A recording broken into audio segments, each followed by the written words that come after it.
차기 방송통신위원장으로 거론되는 이동관 대통령실 대외협력특보가 아들 학폭 논란에 대한 입장을 내놓으면서 관련 의혹을 다룬 MBC 스트레이트를 가짜뉴스라고 비난했습니다.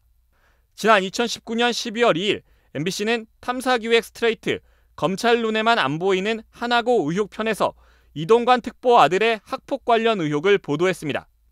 이에 대해 이 특보는 당시 방송은 본인의 징계를 피하고자 학교 비리 의혹을 폭로한 교사의 일방적이고 왜곡된 주장이라고 반박했습니다. 해당 스트레이트 방송 내용은 다음과 같습니다. 2012년 하나고에 재학 중이던 한 남학생이 쓴 진술서. 같은 학년 친구인 A군에게 지속적으로 폭행을 당했다는 내용이 담겼습니다. 나보고 X를 때리라고 해서 약하게 때리거나 때리지 않으면 A가 나를 때렸다. 단순한 폭행이 아니라 학대에 가깝습니다. A가 기숙사 복도에서 X와 싸움을 하라고 시켰다.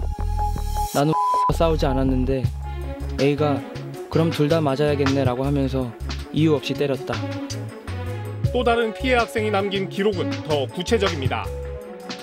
저와 다른 친구를 부하로 생각하는 듯 나를 즐겁게 해줘라, 친구를 때리고 와라 라고 말도 안 되는 행동을 시켜놓고 하지 않으면 목이나 머리를 잡고 흔드는 폭력을 행했습니다.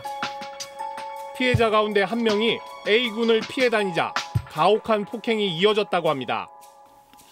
X가 A를 피해 다니자 왜 피해 다니냐며 머리를 책상에 300번 부딪히게 했습니다. 조폭 영화에나 나올 법한 구타. A가 복싱과 헬스를 배운 후 연습을 한다며 제 팔과 옆구리 부분을 수차례 강타했고 침대에 눕혀서 밟거나 험악한 분위기를 조성하기도 했습니다. 엽기적인 괴롭힘은 일상이 됐습니다.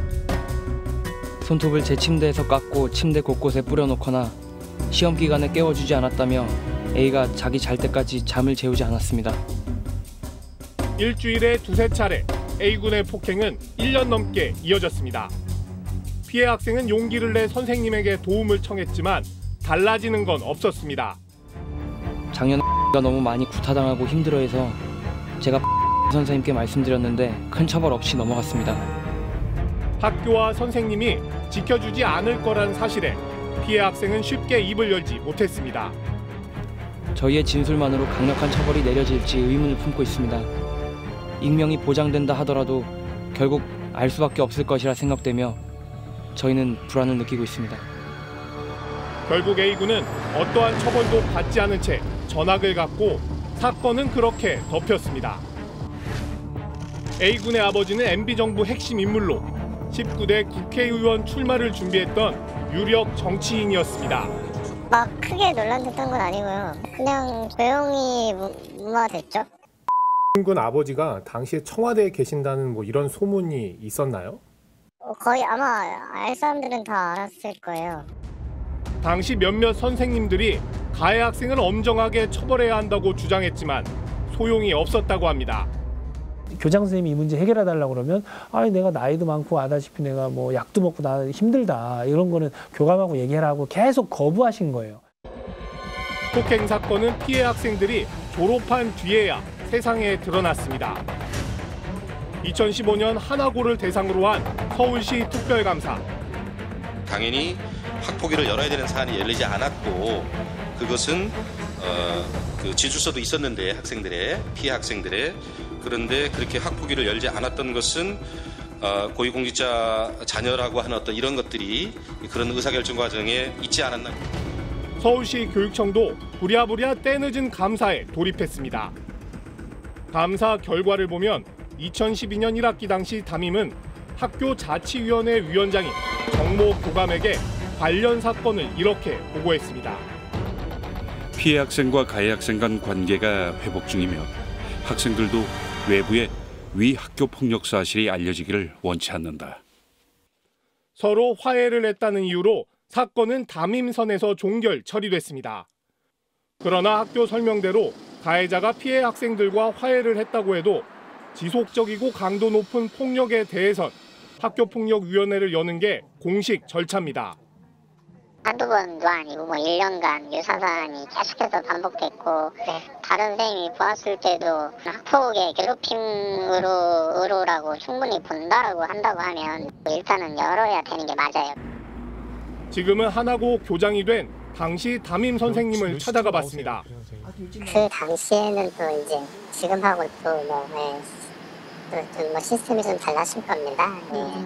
지금처럼 이렇게 학폭 매뉴얼이 딱 정확하게 또 이렇게 세팅이 또 안 된 상태였었던 것 같아요.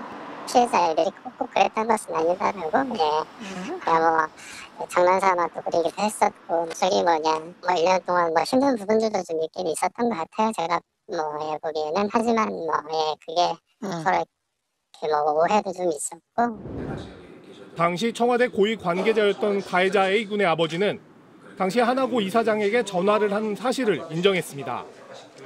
아니 뭐 평소에도 잘 아는 분이고 더구나 그 학교에서 말하자면 그 처리 자체가 부당하게 됐기 때문에 학생들 사이에서 있을 수 있는 정도의 일이었는데 당시 자신이 유명해 오히려 아들이 불이익을 당했다는 주장입니다. 무조건 학폭 처리를 해서 이를테면 뭐 징계를 안 했기 때문에 그것이 봐줬다는 식의 논리 이거는 좀 지나치다. 그 당시에 피해 학생들하고도 다 개인적으로 화해가 다 이루어졌고 지금도 친하게 지내요. 이동관 특보는 아들의 학폭이 사실이 아니면 왜 방송 당시 적극 해명하지 않았냐는 물음에 대해선 사건 발생 8년 후에야 제기된 의혹에 대응할 가치를 못 느꼈다고 밝혔습니다. 그러면서 진위 여부에 대한 공방 자체만으로도 학생들에게 피해가 갈 수 있을 것을 우려해 어떤 대응도 삼가했다며 당사자인 학생도 당시 MBC 취재기자의 학폭이라고 생각하지 않는다고 직접 항의 전화를 한 사실도 있다고 주장했습니다.